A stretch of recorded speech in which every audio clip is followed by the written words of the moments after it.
할렐루야. 성도님들, 구독자님들 은혜 많이 받으세요. 오늘 저는 예수를 위하여 죽음에 넘겨짐은 이런 제목으로 은혜를 나누고자 합니다. 우리가 심한 고생을 당하면 뭐라고 말합니까? 죽도록 고생했다, 죽을 고생을 했다, 그렇게 말합니다. 고생하는 사람에게 어떻게 사는가고 물으면 사는 것이 아니라 죽을 지경이다, 그렇게 말을 하는 것입니다. 성경에는 살아있는 우리가 예수를 위하여 죽음에 넘겨진다고 했었습니다. 왜 죽음에 넘겨지느냐? 예수의 생명도 우리 죽을 육체에 나타나게 하려 함이라고 하는 것입니다. 우리 예수 믿는 사람은 죽음만 있는 것이 아니라 죽음이 오면은 생명도 뒤따라온다는 것을 말씀하고 있는 것입니다. 그러므로 항상 죽음의 반대급부는 생명으로서 우리에게 다가오는 것입니다. 왜 하필이면 예수를 위하여 죽음에 넘겨져야 하느냐? 그냥 죽으면 죽었지 왜 예수를 위해서 죽음에 넘겨져야 하느냐? 그런 질문을 한 사람이 있을 것입니다. 죽음의 그림자가 짙게 깔릴 때 예수님의 생명의 광채가 나타나기 때문인 것입니다. 어두워야 빛이 효과가 있지, 어두움이 없는 곳에는 빛이 효과가 없는 것입니다. 태양이 자결하는데 전등불이 무슨 효과가 있는 것입니까? 어두움이 내리 깔아야 전등불이 효과가 있는 것처럼 죽음이 있는 곳에야 그리스도의 생명의 역사가 나타나는 것입니다. 저는 17살에 폐병에 걸려서 죽게 되었습니다. 병원에 진찰하러 가니까 서울대학교 엑스레이과 과장 조중삼 박사님이 엑스레이를 들여다보더니만 고개를 설레설레 흔들면서 폐 오른쪽 중엽이 다 썩어서 구멍이 뚫어졌고 왼쪽은 폐병이 꽉 들어찼고 넉넉한 고름이 꽉 들어찼으니 이런 병은 수술도 할 수 없고 약물 치료도 없으니 그저 잘 먹고 잘 있다가 가는 것이 좋다. 완전히 절망적인 말을 했습니다. 그 말을 한국말로 했으면 좋겠는데 내가 영어를 모르는 줄 알고 17살 나이가 어리다고 생각해서 의사들끼리 영어로 그렇게 말을 했습니다. 난 다 알아들었죠. 우리 아버님은 못 알아듣고 같이 살려주십시오, 살려주십시오.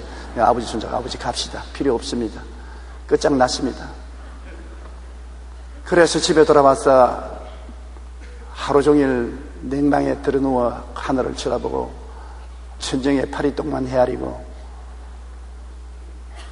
별 도리 없는 다른 종교의 신에게 간절히 기도나 하고 있었으나 날로 죽음이 내게 다가왔습니다. 여러분, 죽음이 탁 오면 쉽지만요, 숨이 차고 들어누워도 숨을 쉴 수 없고 앉아도 숨을 쉴 수 없는 그 고달픔은 밤새도록 아침이 오기를 기다리고 아침이 오면은 저녁이 오기를 기다리고 그 괴로움은 말로 다 할 수 없습니다. 그 죽음의 짙은 그림자가 비치니까 비로소 예수님을 찾을 수밖에 없습니다. 예수님을 찾을 수밖에 없는 것은 예수님은 살려준다 그러니까. 그래서 전도를 받고 예수를 믿고 진짜로 예수님의 생명이 나타나서 오늘 50년 동안 복음을 전할 수 있게 된 것입니다.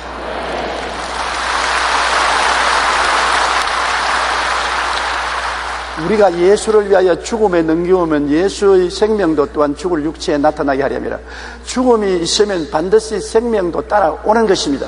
죽음만 있는 것이 아니라 생명도 따라오는 것입니다. 절망에 처해야 소망을 찾게 되고 소망을 얻게 되는 것입니다. 저는 어떤 부형님 한 분이 이런 간증하는 것을 읽어보았었습니다. 그는 갑상선 암에 걸렸었습니다. 갑상선 암은 별로 위험한 암이 아니기 때문에 병원에 가서 쉽게 수술을 했어요. 그 다음에 그 암이 전이 되어서 간암이 되었습니다. 간암 초기가 되어서 그것도 수술해서 나았었습니다. 그런데 그 다음에 그것이 전이 되어서 후두암이 생겼습니다. 의사는 하는 말이 전에 갑상선 암을 수술한 것과 겹해 있으므로 이거는 수술 불가능합니다. 의학적으로는 못 고칩니다. 당신은 이 후두암으로 말미암아 죽을 수밖에 없습니다. 그때야 정신이 번쩍 들면서 누가 나를 살려주겠는가? 하나님밖에 없겠구나. 갑상선 암도 심한 것이 아니니 하나님 생각을 안 했다는 것입니다. 간암도 수술하고 고칠 수 있으니 하나님 생각을 안 했는데 후두암에 걸려서 이제는 살 길이 없으니까 제일 먼저 떠오르는 것이 하나님밖에 떠오르는 것 없더라고요. 만사를 다 제껴놓고 난 다음에 오살리 기도원에 찾아 올라가서 그곳에서 회개하고 금식하며 부르짖고 주님 살려주십시오. 나는 예수도 안 믿고 주일도 안 지키고 소위 성도들이 말하는 11조도 드리지 않냐고 내 멋대로 사람 죄를 용서해달라고 부르짖어 기도하고 그 다음 주일부터 우리 교회에 나와서 등록하고 새벽기도 열심히 나오고 말씀 읽고 기도를 하고 부르짖었습니다. 그리스도를 찾자 점점 마음에 두려움이 없어지고 마음이 평안해지고 기뻐져서 그 다음 다시 재차 검진하러 가서 갑상선 암을 구두암을 검사해 보니까 의사가 얼마 전까지 있었는데 당신 기도 받았느냐? 기도 받았다. 그러면 그렇지. 없어졌다 암이. 깨끗이 나아버렸다. 그래서 그가 하는 말은 뭐냐면 암이 나은 것만 기쁜 것이 아니라 암 때문에 예수님을 발견하게 되고 구원을 얻게 되었으니 천하에 이렇게 좋을 수가 있느냐. 꼭 먹고 알 먹고 도랑치고 가재 잡은 격이다. 병도 낫고 영혼도 구원받았으니 얼마나 좋으냐고 그런 간증을 기록한 것을 읽어보았었습니다. 여러분 성경에는 사방으로 우겨 삼을 당할 때 해방시켜주는 예수님이 필요하다고 말한 것입니다.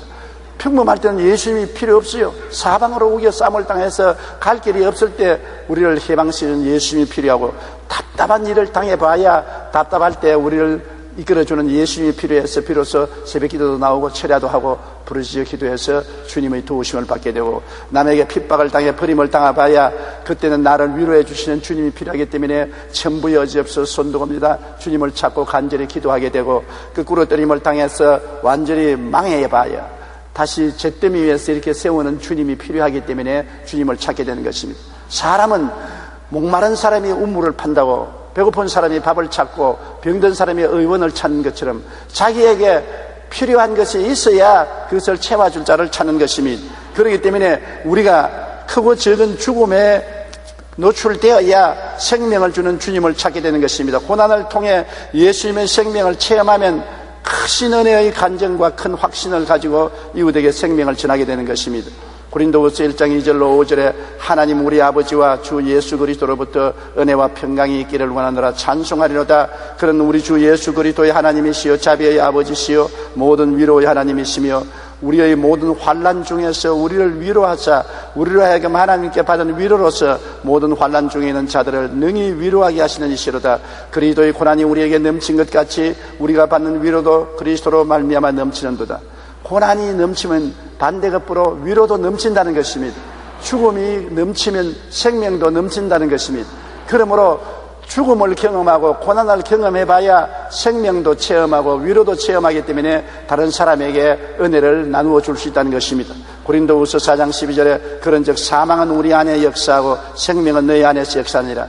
우리가 사망을 체험해봐야 생명을 맛보게 되고 그것을 다른 사람에게 전할 수가 있다는 것입니다. 그렇기 때문에 제가 전에도 말한 것이 주의 종은 많은 환난, 고통, 괴로움을 겪어서 주의 종이 되어야 성도들에게 살아있는 짜릿한 그리스도의 복음을 전할 수 있다는 것입니다. 신학교에서 학문적으로 배운 예수 그리스도는 생명이 없습니다.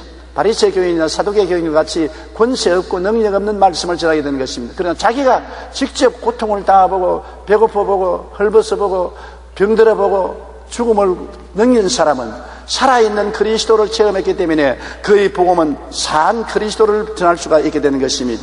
언제나 사망이 있는 곳에 생명의 역사도 따라오는 것입니다. 미국인 청년이 오사카에서 나가사키로 향하는 배를 탔습니다.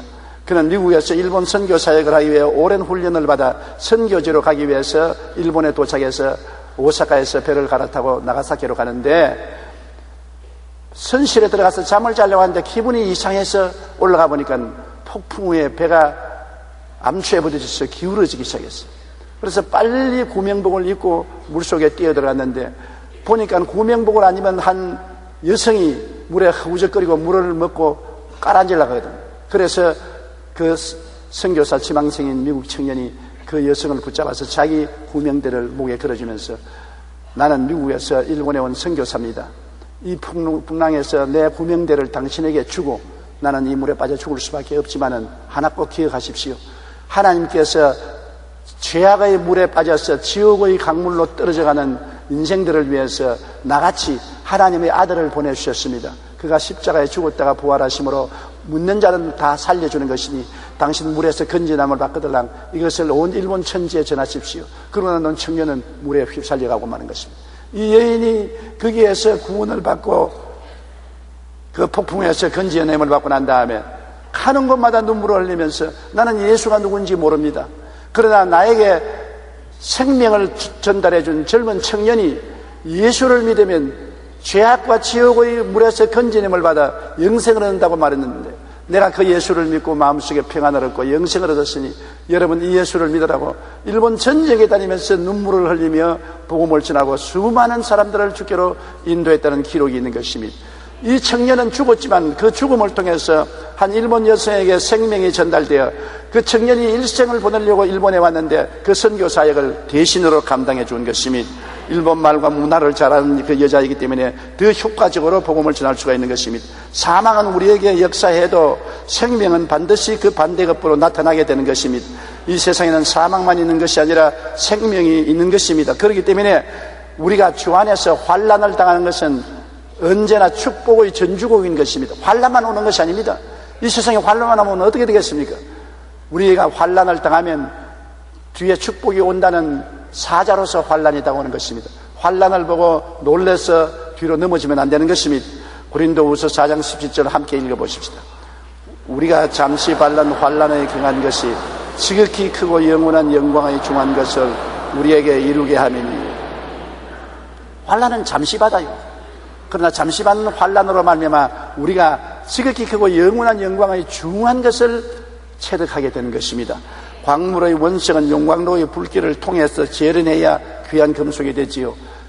원석인 철광석이나 구리 원석이나 다이아몬드도 원석 그대로는 가치가 없습니다. 그거를 재련을 해야 가치가 있는 것입니다. 욥기 23장 10절에 내가 가는 길을 그가 아시나니 그가 나를 단련하신 후에는 내가 순금같이 되어 나오리라. 요새 금값이요 굉장히 비싼데 주님이 우리를 단련하면 비싼 금이 된다는 것입니다. 단련을 하고 난 다음에 좋은 일이 생기게 하는 것입니다. 프랑스라 하면 세계적으로 유명한 것 중에 하나가 포도주인 것입니다. 프랑스에서 포도나무를 어디에 심느냐? 산비탈 험한 바위 박토에다가 포도나무를 심습니다. 기름지고 좋은 땅에 포도나무를 심으면 좋겠는데 왜 기름지고 좋은 땅에 심지 않고 산비탈에 박토에다가 포도나무를 심냐? 내가 하도 신기해서 그것을 수차로 물었습니다. 불란서 사람은 머리가 좀 IQ가 모자라냐? 왜 아무 나무도 잘 자라지 못하는 저 산비탈 박토에 저런데 포도를 심느냐? 그건 이유가 있다. 좋은 땅에 포도나무를 심으면 포도나무 뿌리가 깊이 들어가지 않고 얕은 데서 벌써 습기를 빨아들이고 모든 양분을 빨아들이는데 얕은 데는 중금속이 많고 오염된 흙이 많은데 그곳에서 중금속과 오염된 흙의 양분을 빨아들이므로 포도가 나중에 열매를 맺더라도 포도주가 질 높은 포도주가 안 된다.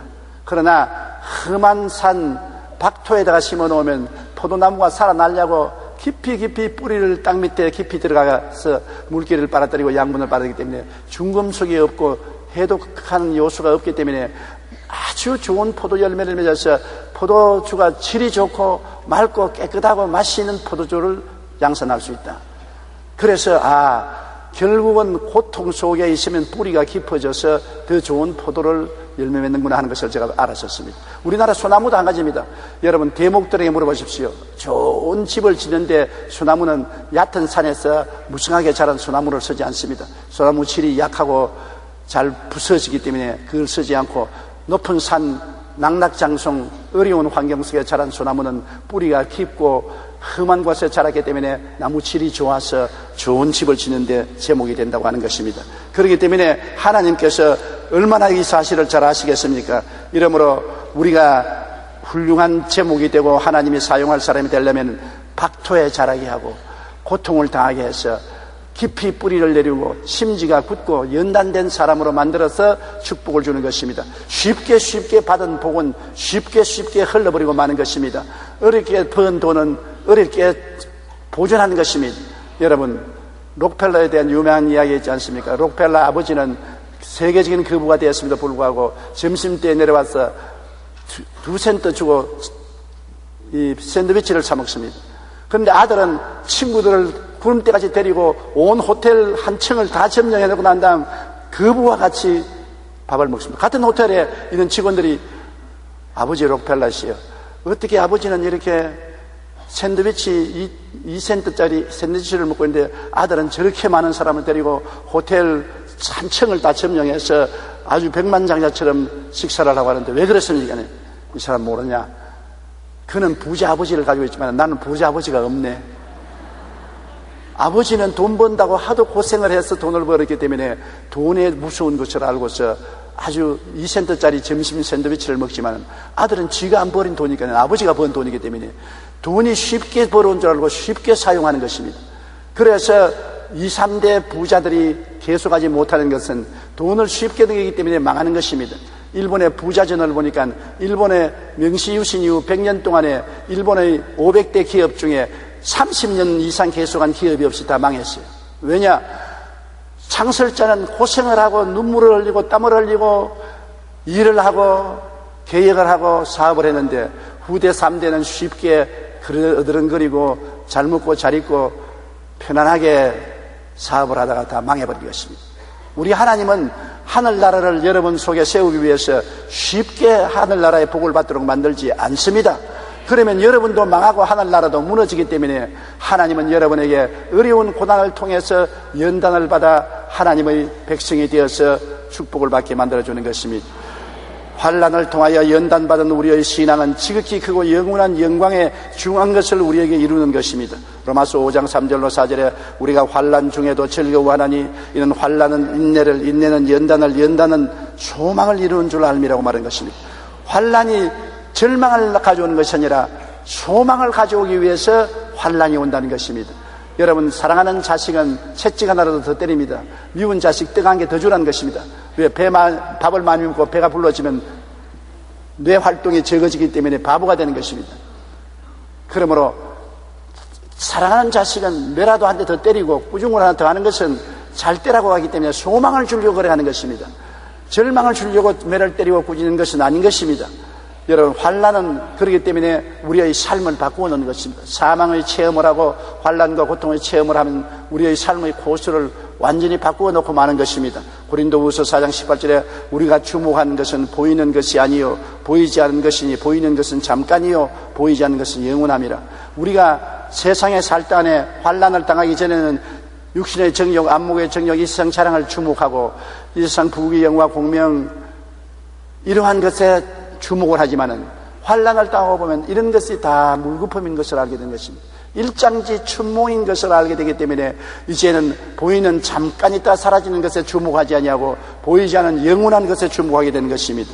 이 세상에 잠시 누리는 흠망한 것을 버리고 마음의 영원한 평안과 기쁨의 천국을 주목하게 되는 것입니다.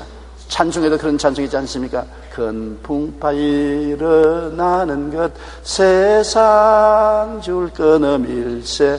큰 풍파 일어나는 것 세상 줄 끊기 위해서 큰 풍파 일어나는 것입니다. 저도 환난을 당해서 폐병의 양을 냈으면 저는 정상적으로 갔으면 공학 박사가 되고 우리 한국에서 기계공학에 아마 태도가 되었을는지 모르겠습니다. 그러나 내 인생의 목표와 방향이 바꾸어졌습니다. 폐병으로 죽다가 살아나니까 그 모든 인생의 목표가 허무하게 짝이었고 주님의 나라를 찾게 되는 영원한 곳에 주목하게 되는 것입니다. 17살 때 수영을 잘하는 미국의 조니 소녀는 다이빙을 하다가 그만 밑에 바위에 머리가 부딪혀 목 밑에 뼈가 부러져서 신경이 전달되어서 전신마비가 되어버리고 마는 것입니다. 조니는 목이 부러져 하루아침에 전신마비가 되는 장애가 되었으니 그는 좌절하고 절망할 수밖에 없었습니다. 죽고 싶었습니다. 그러나 주변의 가족들과 친구들이 위로해주고 또 입에 붓을 물고 그림을 그리는 후족 화가로서 훈련을 받아서 그 취미로 인생을 살게 된 것입니다. 그런데 그가 지은 책 서문에 이렇게 말했습니다. 그림 그리는 일과 가족 그리고 친구들의 도움은 나를 완전히 절망에서 끌어내어 주었습니다. 이 휠체어의 인생으로부터 무엇보다도 먼저 감사받았어야 할 분은 하나님이십니다. 하나님은 인생의 참된 의미를 깨닫도록 도와주셨습니다. 그리고 지금 생각해보면 마비로 인한 내 모든 시련은 바로 하나님의 사랑이 제게 임하신 것임을 확신합니다. 하나님께서는 내 고통 뒤에 이유를 두셨고 그것을 알고 나니 세상은 완전히 달라졌습니다. 여러분의 고통 대해서도 하나님은 이유를 가지고 계십니다. 조니는 비록 목이 끊어져서 밑에 반신마비가 되어 휠체어 신세가 되었지만은 그는 입으로 그림 그리던 유명한 화가가 되고 그의 그림은 비싸게 팔리고 어느 곳에 가나 강연자로서 부름을 받고 또 자기를 열렬히 사랑하는 남자가 생겨서 그 불구의 몸에도 결혼을 하고 상상할 수 없는 행복을 얻게 된 것입니다. 그 모든 것 위에 조니가 말하는 것은 나는 만일 내가 불구자가 되지 않았으면 예수를 믿고 하늘나라를 알지 못했을 것인데 내가 이 불구가 되었기 때문에 예수를 믿고 하늘나라를 알게 되고 그리스도의 복음을 전할 수 있는 놀라운 일을 하게 되었다고 말한 것입니다. 여러분, 반드시 불행이 아닌 것입니다. 불행과 고난은 그 뒤에 깊은 의미를 가지고 있는 것입니다. 나에게 인생의 새로운 목표를 주기 위해서 다가온 시험과 환난인 것을 알아야 되는 것입니다. 내가 환난과 시험을 당하면 그 뒤에 하나님의 섭리가 있다는 것을 깨달아 알게 되면 하나님의 손길을 찾게 되고 인생의 목표를 얻게 되는 것입니다. 의미 없이 그냥 우리를 죽이려고 다가오는 시험과 환난은 없는 것입니다. 우리에게 여러 가지 시험이 다가올 때 여러분 내가 감당할 수 있겠느냐고 생각하는 것입니다. 반드시 감당케 하시는 하나님의 은혜가 있는 것입니다. 내게 하나님이 짐을 지울 때는 짐을 질 만한 힘이 있게 만들고 난 다음 짐을 지우게 하시지 짐에 깔려 죽게 만들려고 짐을 지우는 것은 아닌 것입니다. 고린도전서 10장 13절을 다 같이 읽어보십시다. 사람이 감당할 시험 밖에는 너희가 당한 것이 없나니 오직 하나님은 미쁘사 너희가 감당하지 못할 시험 당함을 허락지 아니하시고 시험 당할 즈음에 또한 피할 길을 내사 너희로 능히 감당케 하시느니라. 우리가 시험을 당해서 고통과 괴로움에 처할 때 이제 나는 살 수가 없다, 고통을 당하고 죽을 수밖에 없다고 생각할 때가 있는 것입니다. 그러나 시험 당할 즈음에 하나님이 반드시 피할 길을 내어주시는 것입니다. 피할 길 없이 시험을 당하게 하지 않는 것입니다. 하나님이 힘을 주시고 능력을 주시고 시험을 당할 때 피할 수 있게 만들어 주시기 때문에 여러분 시험만 바라보지 말고 시험 뒤에 숨어있는 하나님을 바라봐야 되는 것입니다. 아프리카의 어느 나라에는 성인이 되면 반드시 밤에 산속에 나무에 묶여서 밤을 새워줘야 되는 것입니다. 사나운 짐승들이 많은데 성인식을 하고 난 다음에 아버지가 데리고 가서 그를 나무에다가 묶어 놓습니다. 밤새도록 사나운 사자와 호랑이나 여우들이 지나쳐가면서 그를 죽일 것인데 얼마나 두렵습니까? 그러나 그걸 통과해야 성인이 되는 겁니다. 그런데 희한하게 언제나 밤에 싸나운 짐승의 곁에만 오면은 픽 쓰러져 죽습니다. 왜 그러냐?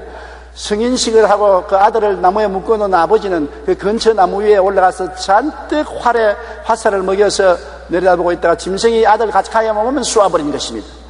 아버지는 안 보이지만 휙 큰 화살 소리가 나면서 짐승은 퍽 거꾸러져 죽는 거예요. 어두움 속에 감추인 아버지가 늘 있어서 보호하는 것입니다. 여러분, 우리도 한 가지인 것입니다. 우리가 시험의 밧줄에 묶였을지라도 하나님은 숨어 계셔서 언제나 시험을 감당할 수 있게 해주시고 감당치 못할 시험이 우리를 넘어뜨리지 못하게 도와주시는 것입니다. 도우시는 하나님의 손길이 항상 우리와 같이 계시겠습니다. 그렇기 때문에 성경에 그날에는 내가 너 안에 너가 내 안에 있는 것을 너희가 알리라. 볼지어다 세상 끝날까지 내가 항상 너와 함께 있겠다고 말씀한 것입니다. 그러므로 시험만 보지 마십시오. 파도만 바라보면 놀라서 빠질 수 있습니다. 시험의 뒤에 숨어있는 하나님을 바라보고 이 시험은 동등 이상 축복을 가져온다는 것을 알아야 되는 것입니다. 시험과 환난과 고난은 항상 동등 그 이상의 축복을 가져오기 위해서 시험과 환난이 다가오는 것이지 무의미하게 시험과 환난이 다가오는 것은 아닌 것입니다. 이스라엘 백성들이 홍해가에서 무서운 시험을 당했지 않습니까? 300만 이스라엘이 애굽을 떠나서 모세를 따라 홍해 숫가에 왔는데 앞에는 창이란 바다요, 뒤에는 애굽의 바로가 군대를 동원해서 다시 그들을 잡으러 진격해 왔었습니다. 샌드위치가 되었습니다. 피할 곳이 없습니다. 이스라엘 백성들은 하늘을 향하여 부르짖어 고함치고 모세를 향하여 애굽에 장지가 없어 우리를 이곳에 와서 다 죽게 하느냐고 탄식을 했습니다. 그럴 때 하나님은 모세를 통해서 말했습니다. 너희는 오늘 가만히 있어 야훼께서 너희를 위하여 행하는 구원을 보라. 오늘 너희가 본 애굽 사람을 다시는 보지 못하리라고 했었습니다. 그리고 모세가 손을 내밀매 홍해수가 갈라지고 그들은 홍해수를 육지같이 건널 수 있게 된 것입니다. 이것은 왜 이런 일이 생기느냐? 하나님이 당신의 영광을 백성들에게 나타내기 위해서 이런 무대를 만든 것입니다. 이 무대 없이도 하나님은 이스라엘 백성을 능히 이끌고 홍해수 위쪽에 갈대의 밭을 지나서 광야를 들어갈 수가 있는 것입니다. 그런데 왜 홍해수 중간에 데리고 와서 이런 시련을 겪게 하느냐? 하나님이 환난과 고통을 통하여 하나님이 어떠하신 분이며 하나님은 어떤 영광과 권세가 있다는 것을 이스라엘 백성들에게 깨닫게 해주기 위해서 역사한 은혜의 무대인 것입니다. 여러분에게 사망의 음침한 골짜기를 지나게 되는 것은 하나님이 여러분에게 능력을 나타내기 위한 무대를 만든 것입니다. 무대 없이 배우가 와서 연출할 수 없지 않습니까? 하나님도 무대가 없이 나타나실 수가 없지 않습니까? 그러므로 여러 가지 시험과 고난이 다가오는 것은 우리에게 하나님이 나타나기 위한 무대를 만든다는 것을 알아야 되는 것입니다. 그 무대를 우리가 완성하면은 하나님이 그 무대에 나타나셔서 주인공으로 문제를 해결하는 것입니다.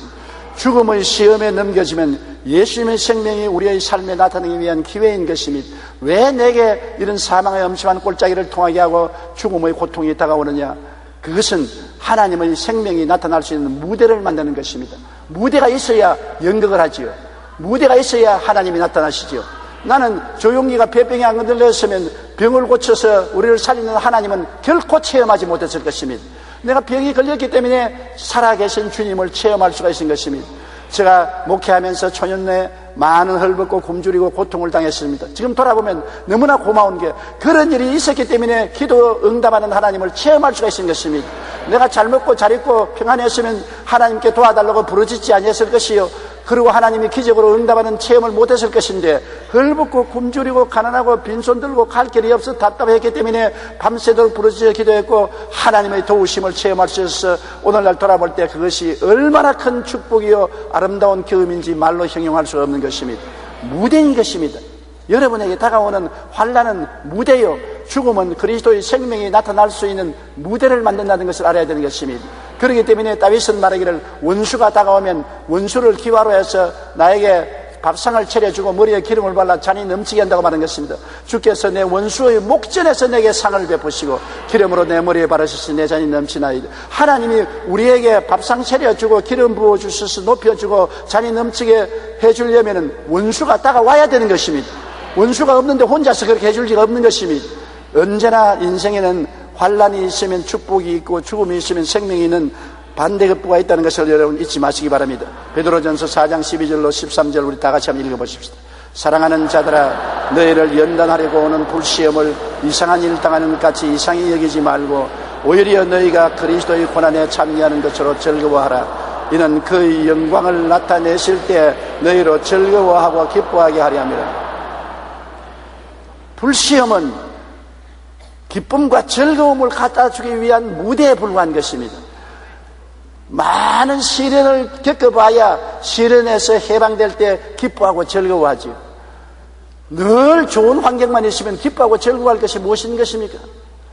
저는 일정 말년에 너무나 배고플 때 자라났고 6.25 사변 때 피난 생활에 억척 같은 고생을 했기 때문에 지금 돌아보면 그때가 얼마나 고마운지, 요사이 매일마다 따뜻한 잠자리에 들어갈 때 아버지 감사합니다, 이렇게 좋은 침대에 이렇게 좋은 이불을 덮고 자니 얼마나 고맙습니까? 요사이 젊은 애에게 말해보십시오. 좋은 침대에 좋은 이불을 덮고 자는 걸 고맙게, 누구는 안 그러지 합니까? 뭘 별나게 그렇게 말을 합니까? 밥을 먹어도 밥풀 하나씩 다 뜯어 먹습니다. 아이고 주접을 떨고 그 밥풀 하나까지 다 주워 먹는 건 왜 그럽니까? 6.25 때 너무나 배가 고팠기 때문에 밥풀 하나를 먹으면서 눈물을 흘린 것을 알았기 때문에 밥 먹는 것이 얼마나 행복한지 몰라요. 여러분, 밥 먹는 거 행복한 줄 알아요? 밥 먹을 때마다 행복하다, 밥을 먹을 수 있으니 얼마나 좋은가. 나는 밥 먹을 때마다 기억하는 것은 6.25 사변 때 우리 고모집에 내가 갔는데 우리가 점심을 먹고 있는데 피란살이에 온 아주 아리따운 젊은 여성이 보통인을 들고 물건 팔러 왔다가 물건을 못 팔고 우리가 밥 먹는데 가만히 있어서 입맛을 쭉쭉 다시고 있더라고요. 그래 우리 고모님이 여기 와서 앉으세요, 한술 뜨세요 그러면서 자기가 먹던데 아주 침이 붙어있고 밥풀이 붙어있는 그 숟가락을 주는데 내 속으로도 고모가 저걸 씻어주지 저걸 자기 먹던 것을 왜 주냐. 그런데도 그 부인은 날래 뛰어오더니만 그 숟가락을 잡아서 밥을 떠먹으면서 눈물을 쭉 흘리던 것 지금도 내 마음속에 사라지지 않습니다. 내가 쳐다보고 얼굴이 정말 이쁘더라고요. 정말 미인이고 날씬하고 환경이 좋았었으면 남편 사랑받고 온 사람에게 추앙을 받고 문 남자들의 동정을 받고 했을 것인데 피란살이에 다 먹고 살기 힘드니까 개떡같이 취급을 받고 남은 먹던 침이 묻은 밥숟가락에 밥을 더 줘도 눈물을 흘리고 먹는 것을 보게 될 때 여러분 밥 먹는다는 것이 얼마나 고마운 일인지 압니까? 감사한 일이죠. 그러므로 우리는 환난과 고난이 나중에 우리에게 기뻐하고 감사하게 만드는 것을 알아야 되는 것입니다. 참으로 인생을 사는 것을 고맙게 느낄 수 있는 사람은 초년에 고생을 해본 사람이 알 수 있는 것입니다. 초년 고생은 금주고도 못 받는다는 말이 있지 않습니까? 그러므로 시험을 당할 때 낙심하지 말고 예수님의 생명의 역사를 바라보고 긍정적인 기도와 감사를 하십시오. 환난의 시험을 당해서 원망하고 불평하고 탄식하고 뒤로 물러가면 안 되는 것입니다. 야, 시험과 환난이 다가왔으니 하나님이 좋은 일 예비하시는구나. 감사하고 긍정적으로 생각하고 그것을 받아들이고 기뻐해야 될 것인 것입니다. 빌립보서 4장 6절에 아무것도 염려하지 말고 다만 모든 일에 기도와 간구로 너희 구할 것을 감사함으로 하나님께 아뢰라. 염려하지 말고 시험과 환난 당하면 하나님께 기도하고 간구하고 하나님께 맡겨라. 하나님이 합동하여 유익을 이루어 주실 것이니까. 야고보서 1장 12절에 시험을 참는 자는 복이 있나니 이는 시련을 견디어낸 자가 주께서 자기를 사랑하는 자들에게 약속하신 생명의 면류관을 얻을 것이기 때문이라고 말하는 것입니다. 여러분 고린도후서 1장 8절로 10절은 우리에게 굉장한 귀감이 되는 말씀인 것입니다. 형제들아 우리가 아시아에서 당한 환난을 너희는 모르기를 원하지 아니하노니 힘에 겹도록 심한 고난을 당하여 살 소망까지 끊어지고 우리는 우리 자신이 사형선고를 받은 줄 알았으니 이는 우리로 자기를 의지하지 말고 오직 죽은 자를 다시 살리시는 하나님만 의지하게 하려 함이라. 그가 이같이 큰 사망에서 우리를 건지셨고 또 건지실 것이며 이후에도 건지시기를 그에게 바라노라. 바울이 아시아에서 얼마나 핍박을 당했던지 도저히 살아갈 희망조차 없었. 이제는 인간의 수단과 방법과 지혜로서는 살아갈 길이 없다. 그럼에도 불구하고 이렇게 내버려 두신 것은 인간의 막다른 골목은 하나님의 열린 기회가 되는 것입니다. 인간의 절망은 하나님의 소망이 되는 것입니다. 인간의 무력은 하나님의 능력이 되는 것입니다. 인간이 완전히 포기했을 때 하나님의 능력이 나타나서 바울을 건져주는 기적을 체험했기 때문에 사람을 의지하지 말고 하나님을 의지해라. 지위나 명예나 권세나 돈을 의지하지 말고 하나님을 의지하라. 그래서 하나님이 건지시면 영원한 건짐이 되는 것이기 때문에 이를 경험하게 하셔서 과거에도 건지고 지금도 건지고 장차도 건질 것을 믿는다고 말한 것입니다. 여러분이 시험과 환난을 당한 것은 하나님께서 세상을 바라보는 눈을 돌이켜 하나님을 바라보고 세상을 의지하지 말고 하나님을 의지하라는 하나님의 지시인 것입니다. 거기에서 하나님을 바라보고 하나님을 의지하고 믿고 기도하고 감사하고 기대하면 하나님이 나타나셔서 여러분의 생애 속에 홍해수 사건이 다 이루어지는 것입니다.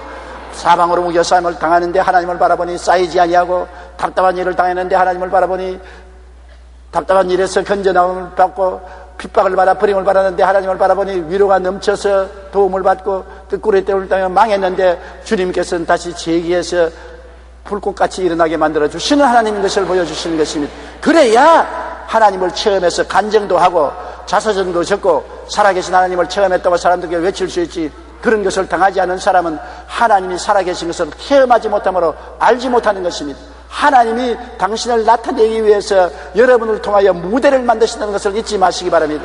하나님은 믿을 만한 사람을 택해서 환난과 고난과 죽음을 통하게 하심으로 그리스도의 생명이 나타날 수 있는 무대를 만들어서 하나님의 영광을 보여주시는 것입니다. 그렇기 때문에 환난과 고통이 다가오면 하나님이 찾아올 기회가 왔다는 것을 알고 오히려 기뻐하고 즐거워하고 감사하는 여러분 되시기를 주님 이름으로 축원합니다. 우리 고개 숙여 기도드리겠습니다. 사랑이 많으신 아버지 하나님, 우리 예수 믿는 사람은 우리에게 다가오는 시험과 환난과 죽음의 경험을 달리 해석해야 됩니다. 믿지 않는 사람처럼 불안과 초조와 절망 속에 고함치고 뒤로 물러갈 것이 아니라 우리는 하나님이 영광을 나타낼 수 있는 무대를 만드시고 계시다는 것을 알고 오히려 감사하고 기뻐하며 선택당하여 하나님의 무대가 된 것을 즐거워하게 도와주시옵소서. 하나님이 그를 통해서 당신을 나타내시고 하나님의 영광을 보여주시고 놀라운 간증을 하게 하시고 살아계신 하나님을 체험하게 만들어 주시니 감사합니다. 야훼 하나님이여, 우리 성도들은 신앙이 자라서 어린아이와 같이 환난 앞에 고함치고 울고 도망치지 말고 환난을 끌어안고 소화시키는 우리들이 되게 도와주시옵시고 환난을 감사하고 찬송하게 도와주시옵시고 환난 저 건너편에 오는 하나님을 맞이하게 도와주시옵소서. 예수님 이름으로 기도드립니다. 아멘. 할렐루야. 아멘. 목사님 감사합니다. 구독과 좋아요는 제작하는 데 힘이 됩니다. 감사합니다.